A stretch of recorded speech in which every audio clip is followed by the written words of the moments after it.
I think it's actually been great to be able to offer Senior Saturdays not just to the patients but also to the providers. Many of our docs have very, very full practices, and getting patients in is a priority, but not necessarily just for these preventative visits to close care gaps. While they're on the front lines of healthcare, they have to consider a lot of different factors, and us being able to take that grand view and say, you have so many patients looking to come in and see you, but your schedules are a little bit full. If we could get maybe 1-2 Senior Saturdays in the next couple months, we can see great rewards, and we've done that with this doctor, and this doctor schedules. And we're not offering something as a blanket statement. We're saying this will work for you and your practice, and to patients we're saying this will work for you and your family. And I think both of them appreciate that personal touch.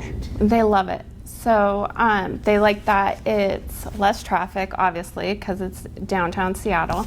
And then they also like that there are not as many patients. And so we always inform them that there's limited providers in the office. And so they're not as busy with the patients, coming in or lines, and they're seen right away, and so they're not exposed. And we inform them that it's a clean clinic and that we do have a respiratory clinic that's off-site, and so that makes them feel more safe and comfortable coming into the clinic.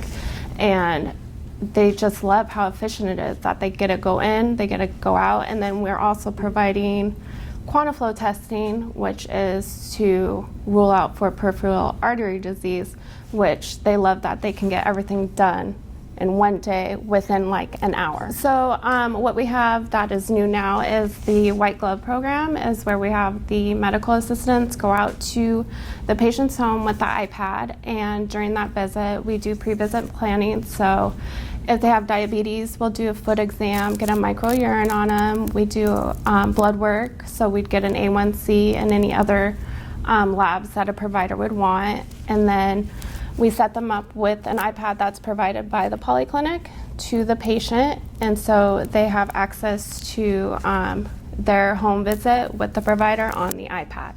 And so what I did is we have an incentive for us to add days and to add Saturdays, and I added 3 days and then requested from the population health team a list of patients who hadn't been seen, and then sat down and reached out to those patients and told them I was concerned about their health, concerned about how they're dealing with COVID, and explained that I wanted to make sure that we got their visit done before a potential second wave. And the response was absolutely astounding from people that I was that invested in their health and that I was willing to reach out to talk to them. It really was a neat experience. Thank you. You're welcome.